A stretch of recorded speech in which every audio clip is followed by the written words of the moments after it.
on this episode of Tell Us a Story. So let's talk about the time I thought you were dead. Your point is a good one, that in that case, it was, it was an accident. It was a good day. I did an Ironman. I didn't lose any toenails, so. Shout out to Mike. We were in Dorchester. And on top of it, then we're going to put a wetsuit on. Out of my mouth, I scream through tears. Yeah. There's my strong swimmer. I think we're just as cool. And on Team Be Real, not fitting in is almost kind of our superpower. It doesn't have to be a big goal. That's a horrible idea. What time? We've all taken gym class at Team Be Real. We understand that not everyone who has the desire to achieve a big athletic goal feels like they belong. Like, there's so many rules, and how do you follow them? But I do enjoy the visual I get when I say aquabike. Welcome to Tell Us a Story, the podcast by Belmont City Press, where entrepreneurs and sales professionals share their journeys, insights, and strategies for success. In each episode, our guests reveal how they've overcome challenges, established their brands, and leveraged their stories to promote their businesses so you can too. I'm Red Hilton, your host for this episode. Today I'm joined by Adina O'Neill, founder of Team Be Real. So, Adina, tell us a story. Hi, I'm Hi. Adina O'Neill. I am the founder and head coach at Team Be Real. And here at Team Be Real, we understand that not everyone who has the desire to achieve a big athletic goal feels like they belong. Team Be Real is a community. We're regular people where everybody is accepted. We've got access to practical resources, an experienced coach, that's me, and a judgment-free support environment where you'll feel empowered to reach your personal athletic goals. Our specialty is building community, triathlon and swim coaching for new athletes. We offer options for group and private coaching at all levels. And you can connect with us at teambereal.com, and you'll also find all our social media handles there on the website. That's fabulous. Thank you for sharing that. So you had said you do triathlon and swim coaching. Yes. For those people who maybe do not feel included in other triathlon and swim coaching environments. Talk to us about what that means. Talk to us about the people that come to you and how they measure their successes. Well, I'll start off by saying that I've been a swimmer my entire life. So it's something that comes very natural to me, and actually was my entrance into the world of triathlon.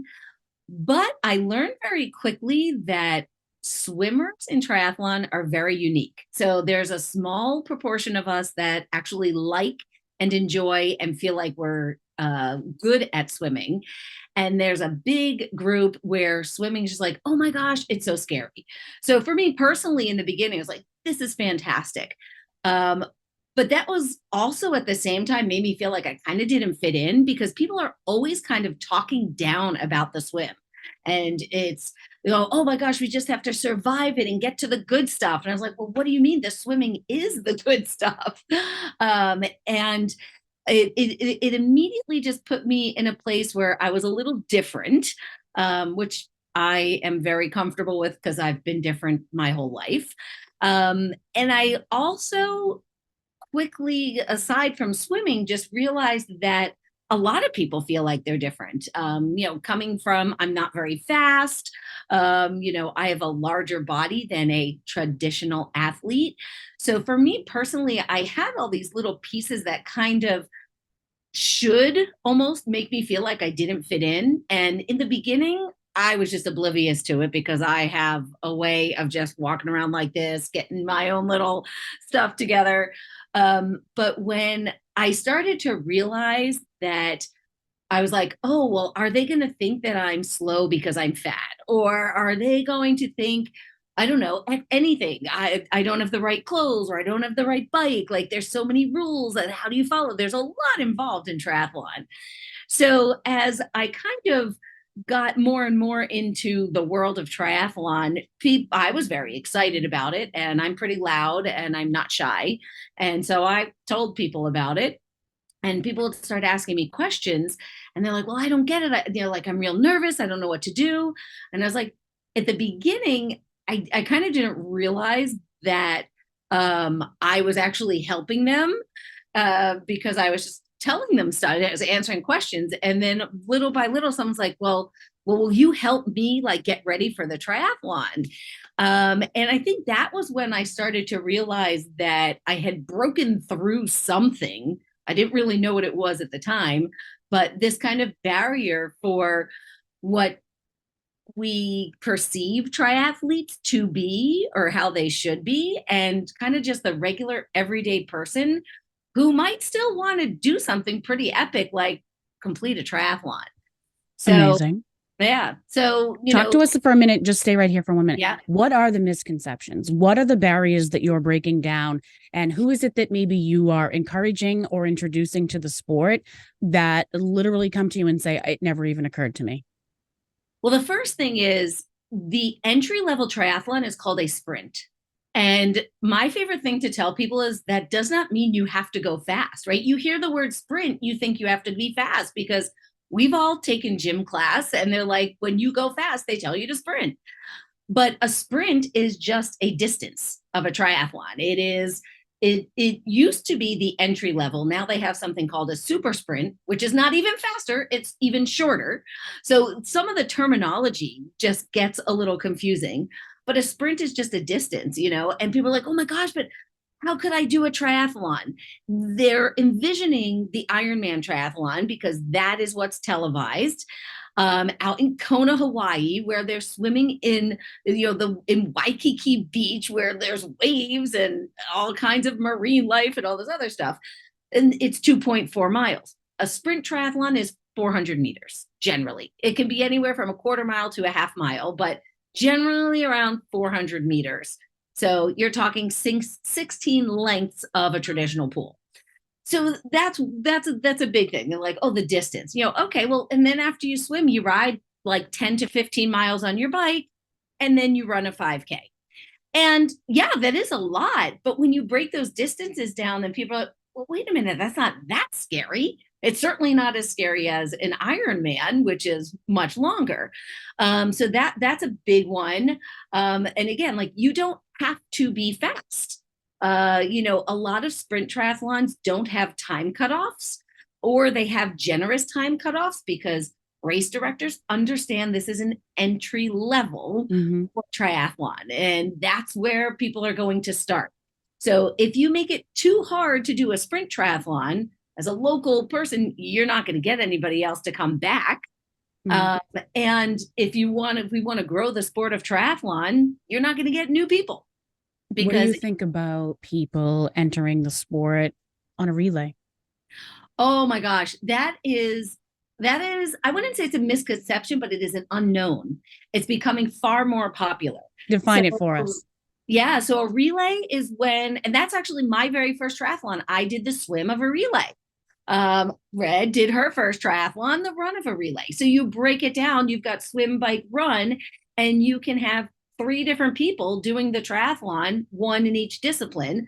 The first time I did the swim, and my friend did the bike and the run. So you can do the 3 disciplines. You can have 2 or 3 people. You break it down however you want, and it gives you just gives you an inside view as to what happens at a triathlon. Because then there's things like transitions and and just the whole environment. You're like, how do I do all this and get from one place to the other? And I have 3 different sets of clothing, and how do I manage all that? So it's a way that you can get one foot in the door without jumping into the proverbial deep end.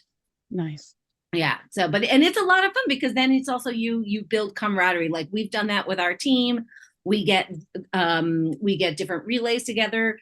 You can do it from sprint. It's a great way to jump if you've already done a sprint, you want to go to the next distance. You're like, oh, well, I'm not sure if I could do that whole distance. Let me do part of it and share it with a team member to get that experience. Yeah. Can I tell you one of the biggest misconceptions? Not even misconception I have or had, or I still have, even though I've done several triathlons and or relays. Aqua bike. Yes. Could I just tell you? Yeah. Okay, it's not those little bikes you ride on the water. No. It means you do the swim and the bike of a triathlon and not the run. Right. But I do enjoy the visual I get when I say aqua bike. Yeah. So we like to say swim, bike, and done. And that's actually becoming really popular because people are finding that they don't like to run as much, or as people get older, or if they have injuries that keep them from running, and they like the multi-sport world. So that's another word that's used a lot with triathlon, multi-sport, just because you're doing more than one sport. So now they have that option. But you also have the option for the people who don't like to swim. A lot of triathlon events will offer a duathlon, where you bike and run, but the kicker is you also have to run first. So you actually, when you do a duathlon, you run, you bike, and then you run again. Oh. Yeah. And there is also an aquathlon, which is you swim and run. So I think the multi-sport it's becoming a little more diverse in its offerings. Triathlon is branching out. I've seen triathlons where people now will paddle instead of swim, or they'll do like Xterra does one where they mountain bike and trail run. So it's growing to it's reaching out to different areas in a diverse community to hopefully shine a light on how anybody in any facet or any sport can possibly participate in a triathlon or a multi-sport. Yeah. So with your clients, I had said to you earlier, technology, I'm sure has created a world and an environment that you maybe didn't envision when you started doing this, because everybody was in person and seeing the benefit of your advice and, your experience. How has technology changed your business? And how is it, like, as a swim coach, how do you help me if you're not sitting there in the pool, like holding my swimmies for me? And, with that, what is it your clients are doing and how do they measure their success? Well, the first thing I have to say about technology is another myth dispeller. Dispeller, is that the word?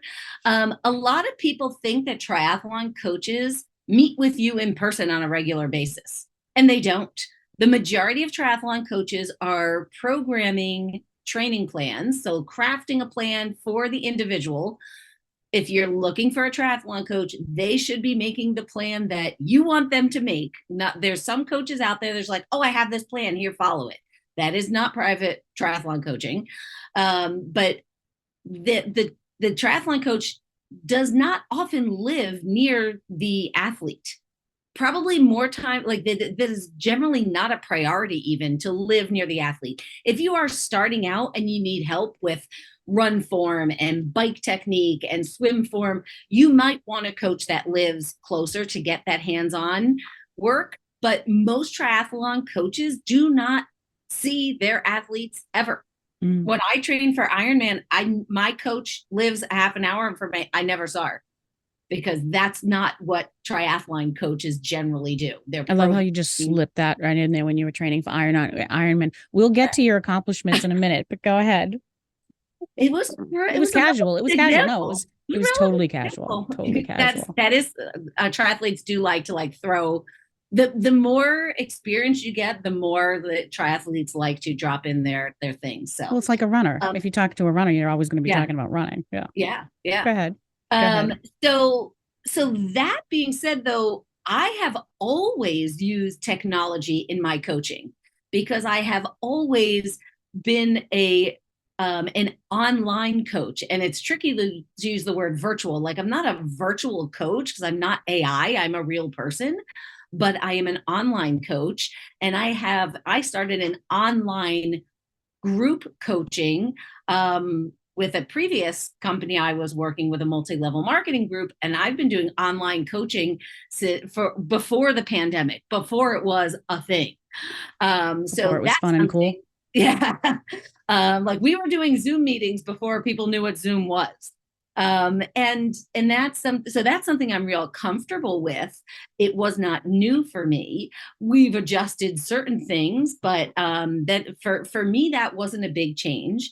There's a lot more technology in triathlon and that is another thing. Beginner triathletes think, I need a Garmin. Yeah, we're all wearing them, but I need a Garmin. I need an Aura ring. I need a heart rate monitor. I need a power. Like, you can have technology overload as we can in everyday life, but they look as like, oh my gosh, well, if I'm doing triathlon, do I need all those things? And which things are going to help me more? Which things should I get first or later? Like, I've been doing triathlon for over a decade. I do not have a power meter, and I do not use Zwift, which is, it's like online cycling games, like, chasing Pokemons and stuff or something like that. Oh, there's But that. yeah. But, like, there's so much technology, and you can go overboard with it. So it's nice to be able to know what kinds of things are going to help you, and also to have someone say you don't need all of that technology. As far as swimming is concerned, the first time I started doing any online swim coaching was during the pandemic, because we couldn't go into pools. So that was a change for me. And I was personally surprised how effective it could be. So what I do with my swimmers is I instruct them how to get videos of themselves swimming. So that way they get the right angles and I can see as much of their stroke as possible. And then I can review the videos. Side note, when I do in-person swim clinics and swim reviews, I take videos and I review the videos. So you're not having to do it live. Is not that much different. Okay. And I have an underwater camera, but iPhones are pretty great too. You can get a lot of information from an iPhone. And then we have a review. We'll sit here on a Zoom session, kind of like you and I are talking right now, and I can demonstrate the drills that I have prescribed for them, and they can show me what they're doing right back. We do a lot of that in the pool anyway. Like, you have to be able to do the motions on land before you put them in the water. So we do that piece online. The piece that's missing is the real-time response. I'm obviously not on Zoom while they're in the pool. So it's not an ideal situation, but I know people who live in areas who don't have access to swim coaches. Wow. If you live far enough, if you don't have someone who can, there are two types of swim coaches. There's a type of swim coaches who's just going to lay out a workout for you. And there's a swim coach who can analyze your stroke. So if you have someone laying out a workout, that's one piece. But if you don't have someone analyzing your stroke, an online analysis is going to get you a lot farther than no analysis at all. Excellent. So as you're coaching for your swimmers, your triathletes, and everything else, what is it they're looking to achieve? What are the goals that they're setting? You're coaching at the Ironman level, you're coaching at the sprint relay level. What are the metrics, or what are the goals that they're setting for themselves, and how are you helping them achieve them? Well, as I mentioned in the beginning, my specialty is newer athletes.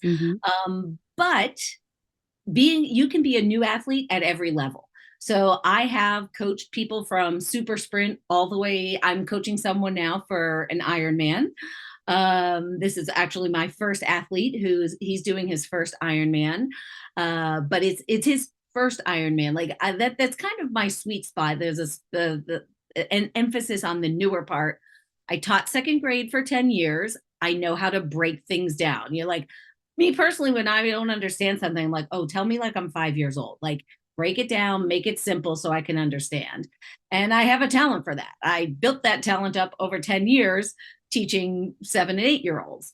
So when someone is doing something brand new, you look at it a little differently than someone who is, okay, I'm looking to improve upon this and I already have a base. So I like to break out those, have you heard of this? Do you know what this means? And just to pull out anything that I've picked up over the years and make sure that the athletes know what's going on. And but every distance. I don't really have a favorite. My personal opinion is I love a first time feeling. Like I'm a one and doneer. There are very few races that I will repeat. As you know, because you've been asking me for years to go back and do another Ragnar, and I'm like, yeah, but I've done that Ragnar. Ragnars are great. Ragnars are great. But I love the first time feeling. I like to go to the race. I don't scope things out. I scope things out more for my athletes than I do for myself. Well, and we appreciate that, because my AR with OCD, I want to know everything, and the turn and how many steps and the distance and absolutely everything that I'm doing. Yeah. All right. Talk to me about a couple of things. One, let's talk about your book. Okay. Yeah. It's Forward as a Pace, forwardasapace.book.com. Talk to me about what brought you to the point where you wanted to write a book, other than you had a fabulous publisher. And sort of who is the book for? And then, and what is it that it's going to teach them? So I never thought I was going to write a book. I never thought I was going to do a lot of things. And I have learned actually that never is a word I try not to use for the future. I have changed that to it's not on my radar, because there were a lot of people who told me, you should write a book. You should write a book. And I was like, yeah, whatever. It's like, I'm not writing a book, and I'm not quite sure exactly where the turning point was. If I had to guess, it'd probably be my publisher saying, hey, write a book. Like, someone I know told me to go run a 5K, go run a 10K. I am very open to ideas. Like, sometimes I don't come up with my own ideas. I hear an idea and I'm like, okay, let's try it. Right. That's a horrible idea. What time? Yeah. This one was a little different. I think by the time we wrote one book already, the Connections book with the 3 other coaches. And that was fun.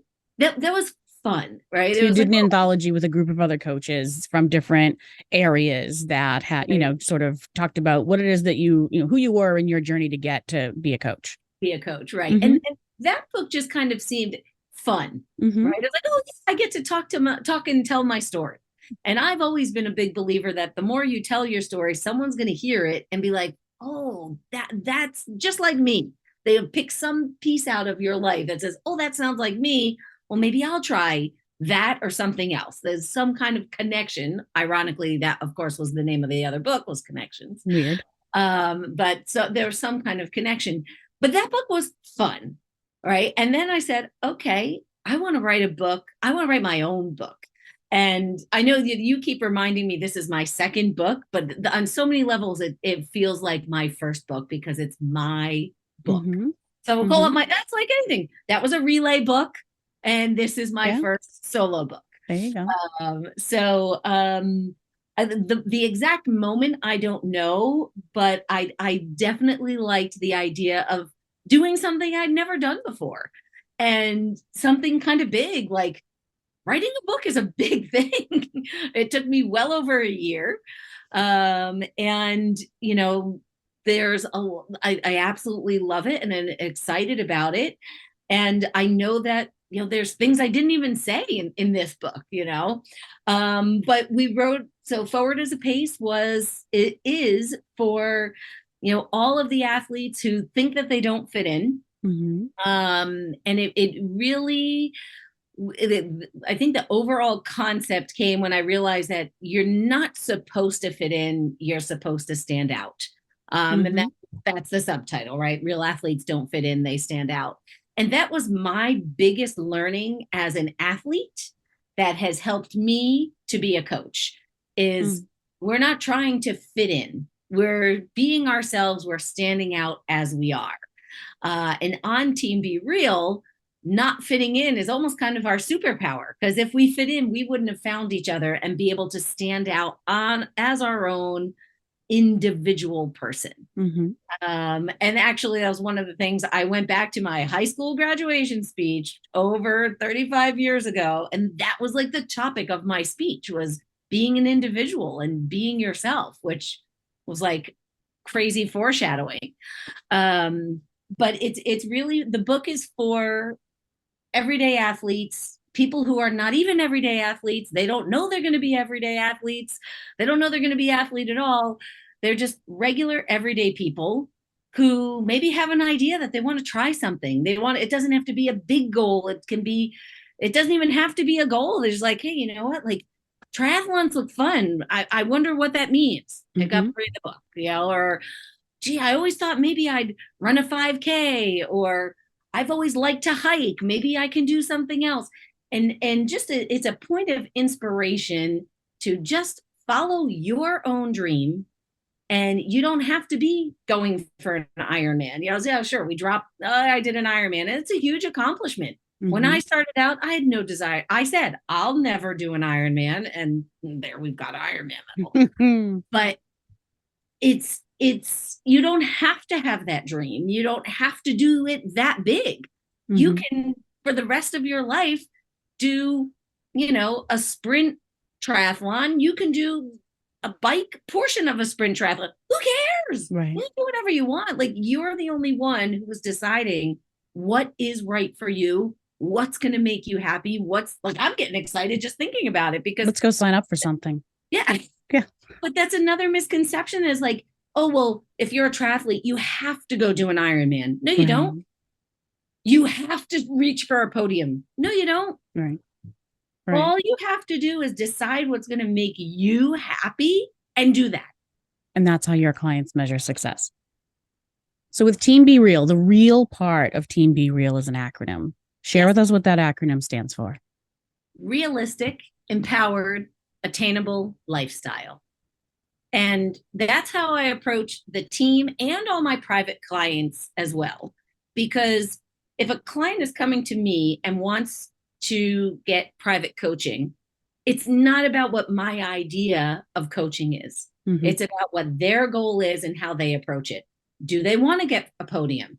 Do they want to just finish? Is this a building block to reach something else? Is this, I have no idea what I'm doing. I've never done it. It's like, there are so many different factors. And, and that's like, people will ask me for advice. Like, oh, well, I'm doing this. Is it okay if I do this or that in my training? I said, I don't answer questions like that ever. Even for people on the team who I know pretty well, unless I know your training schedule, I will not answer a question about your training schedule, because it is particular to you.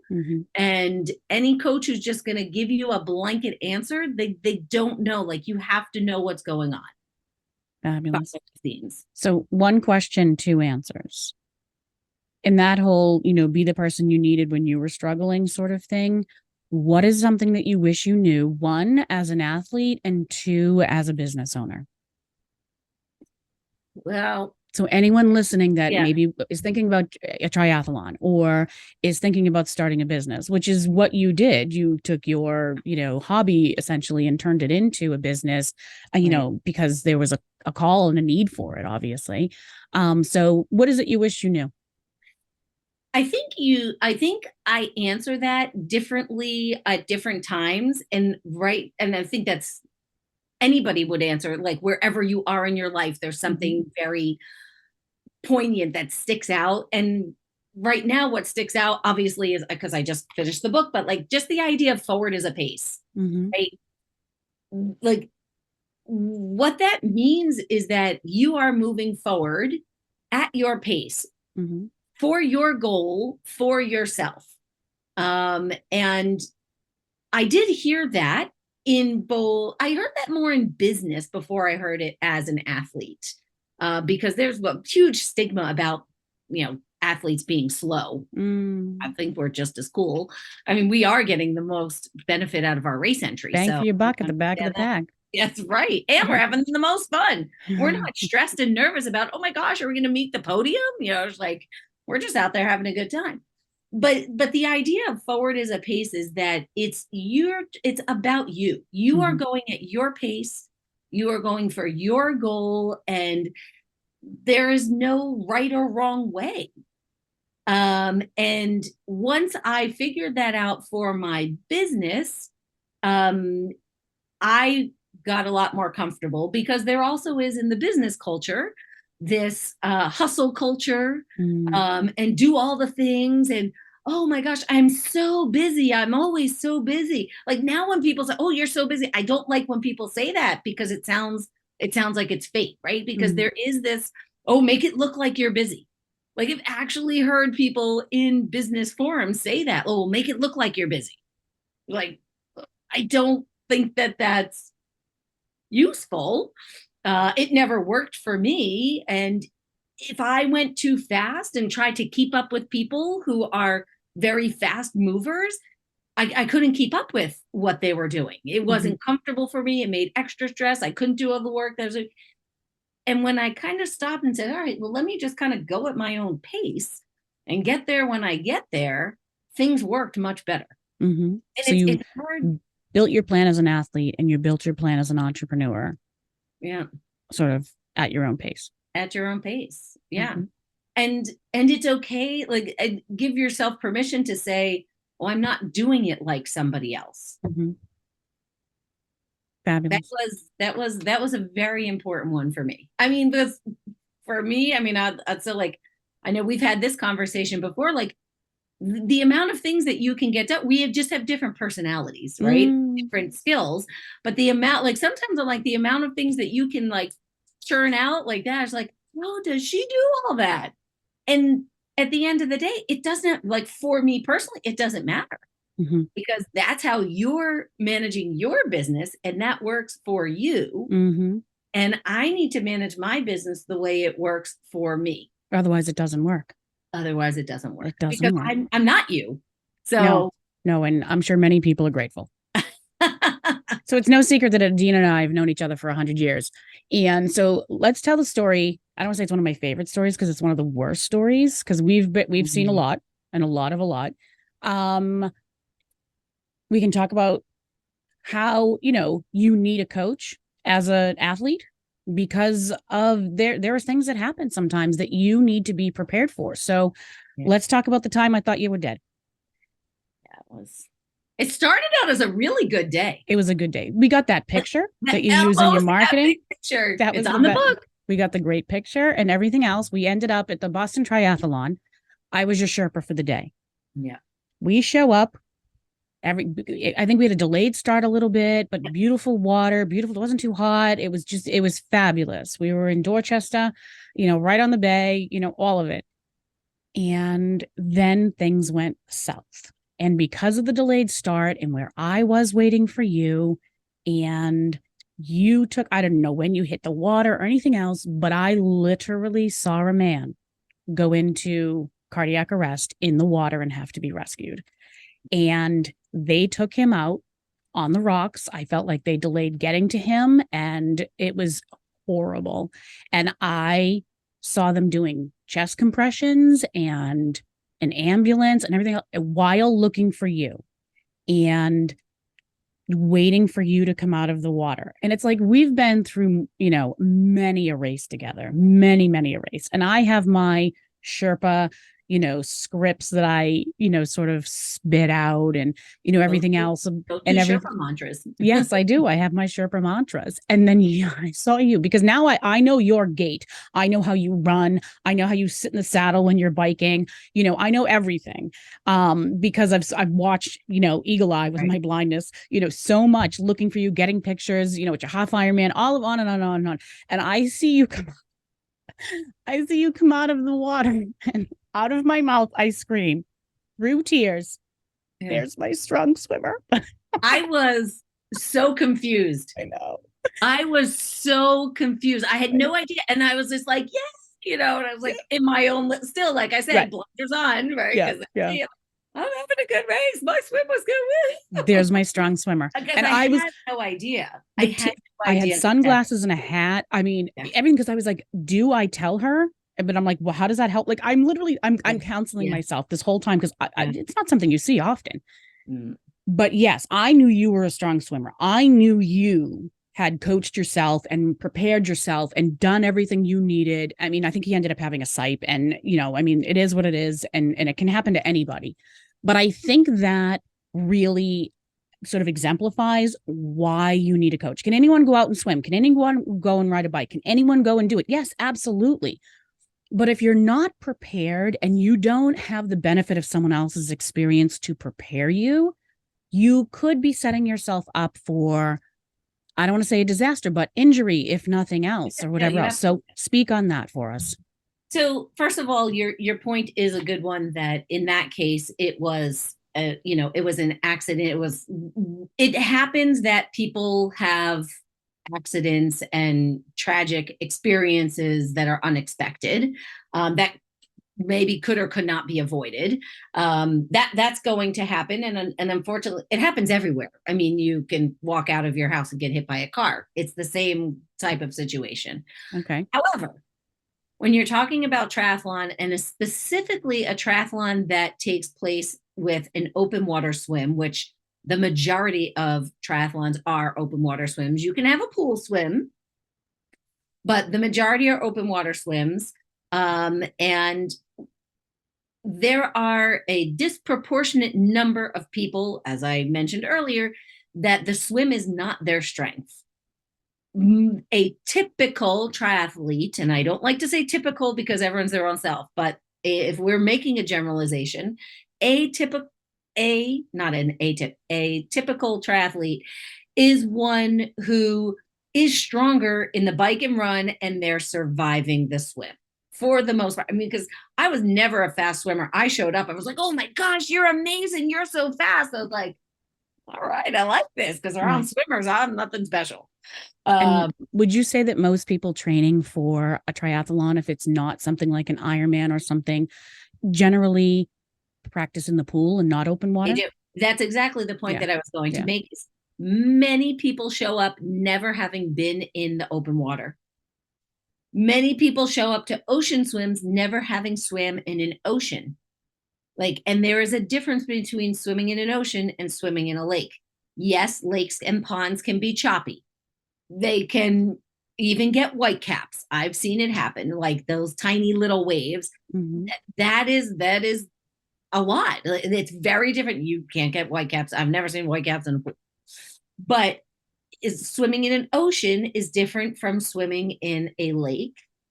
And especially if you have open water ocean versus more of a protective, there's so many factors. The variables. Oceans also tend, depending on where you are, tend to be colder than lakes.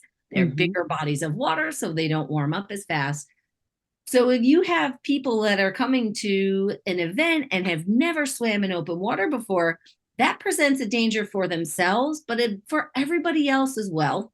Because if you have someone in the water who gets scared, they themselves are in danger, and their natural instinct is to save themselves. They don't care who they're going to have to climb on top of to keep their breath, for their mouth out of the water. I mean, you learn that in the most basic of lifeguarding courses that I took back when I was 15 years old. Right. So anyone listening that is preparing for a triathlon should have, I think, at a minimum, a swim coach, because it's different. And the bike and the running, I feel like we do naturally, and everybody sort of grows up doing that, riding your bike, that sort of thing, and then becoming skilled at it if you want to. I don't know that people practice the skill of swimming. And that's why, with the technology today and the fact that most athletes are not sitting there in their swimmies with the coach in the pool, it is absolute perfection that you're able to do this for people to prevent, injury, a tragedy, or having them mentally prepared. Yeah. And on top of it, then we're going to put a wetsuit on. Oh yeah. And then that's another level. There are things to know about putting on wetsuits and using so people show up, they've never put on a wetsuit. They're at a triathlon trying to put on a wetsuit. They don't put it on properly. They get shaved. They're uncovered. They can't move their arms. They can't breathe. There's those things are stifling. Those are absolutely stifling. So it's about being prepared. And yes, we were just having this conversation last week, this weekend, is that the big difference. My nephew is a collegiate swimmer. And we said, the big difference between swimming and every other sport is that you cannot breathe at will.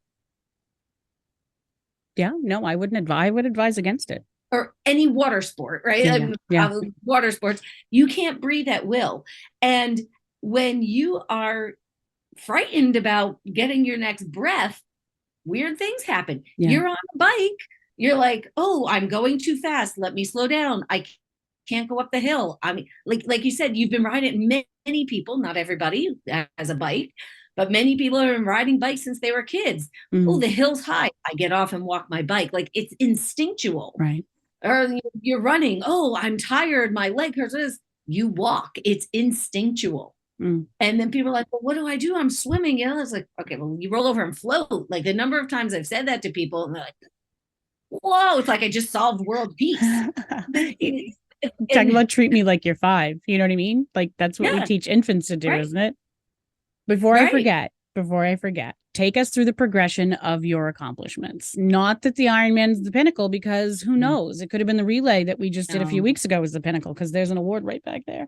But, to talk, just take us through just so everybody knows, sort of, establish your credibility so people understand that you have been where they are, regardless of almost where they are.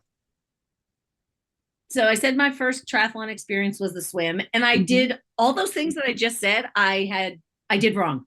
My very first swim, I had never worn a wetsuit. My very first swim, I had never swam like competitively in the ocean. Like I've been swimming, riding waves since I was a baby, but I had never sweat. Like I did all the things wrong. So like I know there's a reason we're supposed to be doing them. So I was like, wow, I'm really lucky now that I didn't. So that was my first experience. I've done, I don't know, dozens of sprint triathlons, a couple of Olympic distance, which as we're recording this, the Olympics are coming up soon. It's also called a standard distance triathlon, but people refer to it as the Olympic distance because it's the same distance they do in the Olympics. Surprisingly, not a very popular distance in Massachusetts. There are not a lot of events like that. Some 5K runs, 10K runs, couple half marathons, one Paris marathon, one marathon. I figured that was a lot of running, but it was also it was an amazing experience, and nothing went wrong. I'm sure something went wrong, but like when I look back on it, I was like, I had no regrets about it, and I didn't have any unfinished business. It's like my only complaint at the end were my quads were tired. You left it all on the street. But I had no chafing. I had no nutrition issues. Nice. I had no blisters. I didn't lose any toenails. So shout out to Mike. Yeah, my brother, step for step through the streets of Paris. Nice. And it was just an epic day. And it was like, sometimes when I watch a marathon, I was like, oh, I want to go back and do another one. I'm like, no, I don't. That was such a great experience. I just want to leave it right there. Fabulous. So then I worked my way up to the one Ironman. Of course, my brother Mike was there again, Mont Tremblant, and it was the same thing. That one I had a tiny blister on top of, that was it. Again, you did your half iron in Maine. Did a couple, a bunch of a few half Ironmans. Yep. Shout out to the Patriot. The Patriot half is the only race that I have done more than once. I've done it 3 times. Well, there you go.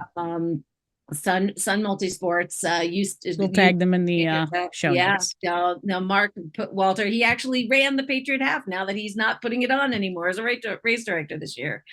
The people who do these love them just as much as they want everybody else to. Yeah, absolutely. All right. So and a bunch of swim races. Yes. We can't, I know I talked to you, but like we can't not talk about ice swimming and marathon swimming. Yes. Well, if you want to get in a pool with ice in the middle of the Ozarks or wherever you were and swim around like a dolphin, I can't stop you. Yeah. And the fact that there's other people there and it's a sort of an organized sport is still mind blowing to me. Yeah. Yeah. All right. We'll see what I do next. I don't know. Stay tuned, y'all. All right. So before we get to your final thought, what is your Monty? So I like to ask everybody, what is your Monty? What is your mantra, your word, your phrase that our listeners can take away from our chat today? And this could be something that, is about self-reflection, inspires people, or a reminder of a lesson learned. So what is your Monty? What is your mantra that you carry with you? I've got a bunch of them. I believe you wrote a whole chapter in a book about it, but I did actually. Yeah. And the funny thing is, the one I'm about to say, I'm not even sure if I put in the book.